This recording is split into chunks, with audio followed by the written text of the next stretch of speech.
నల్గొండ జిల్లాలో రేపు ముఖ్యమంత్రి రేవంత్ రెడ్డి సుడిగాలి పర్యటన చేయనున్నారు. కీలకమైన యాదాద్రి థర్మల్ పవర్ ప్లాంట్ 2వ యూనిట్ విద్యుత్ ఉత్పత్తి ఉదయ సముద్రం నుంచి బ్రాహ్మణ వెల్లంల ప్రాజెక్టుకు పంపులను ప్రారంభించనున్నారు. అనంతరం నల్గొండ వైద్య కళాశాలను అందుబాటులోకి తీసుకురానున్నారు.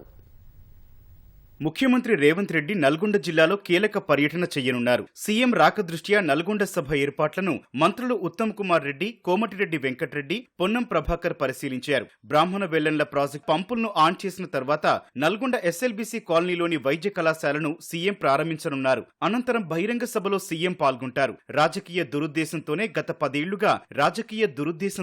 గత పదేళ్లుగా బ్రాహ్మణ వెల్లంల ప్రాజెక్టును పూర్తి చేయలేదని మంత్రి ఉత్తమ్ కుమార్ రెడ్డి ఆరోపించారు. ప్రభుత్వాలు మారుతున్నా, అధికారులు మారుతున్నా మంత్రి కోమటిరెడ్డి వెంకటరెడ్డి బ్రాహ్మణ వెల్లంల ప్రాజెక్టు విషయంలో పట్టు విడవకుండా నిరంతరం పోరాటం చేసి పూర్తి చేశారని కొనియాడారు.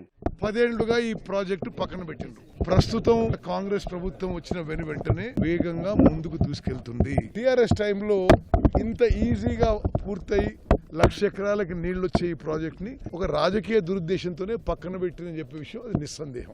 మళ్ళీ కాంగ్రెస్ వచ్చింది, మళ్ళీ మంచి రోజులు వచ్చినాయి.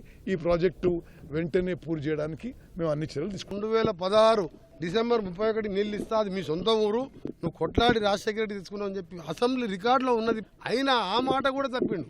15 ఏళ్ళు ఆలస్యమైన జన్మ ధన్యమైంది. ఉత్తమమైన లీడర్ ఉన్నారు కాబట్టి మన బ్రాహ్మణ వెల్లంల మార్చి ఏప్రిల్ నాటికి మాకు 1,00,000 ఎకరాలు ఇవ్వాలని రిక్వెస్ట్ చేస్తాం. యాదాద్రి థర్మల్ పవర్ ప్లాంట్ 2వ యూనిట్ విద్యుత్ ఉత్పత్తిని సీఎం రేవంత్ రెడ్డి ప్రారంభించనున్నారు. ఇందుకు సంబంధించిన ఏర్పాట్లను మంత్రులు ఉత్తమ్ కుమార్ రెడ్డి, తుమ్మల నాగేశ్వరరావు, పొన్నం ప్రభాకర్ పరిశీలించారు. థర్మల్ ప్లాంట్ ఆవరణలో ప్రారంభించనున్న పైలాన్ను పరిశీలించారు. సీఎం పర్యటన సందర్భంగా సంబంధిత శాఖల అధికారులకు మంత్రులు పలు సూచనలు చేశారు.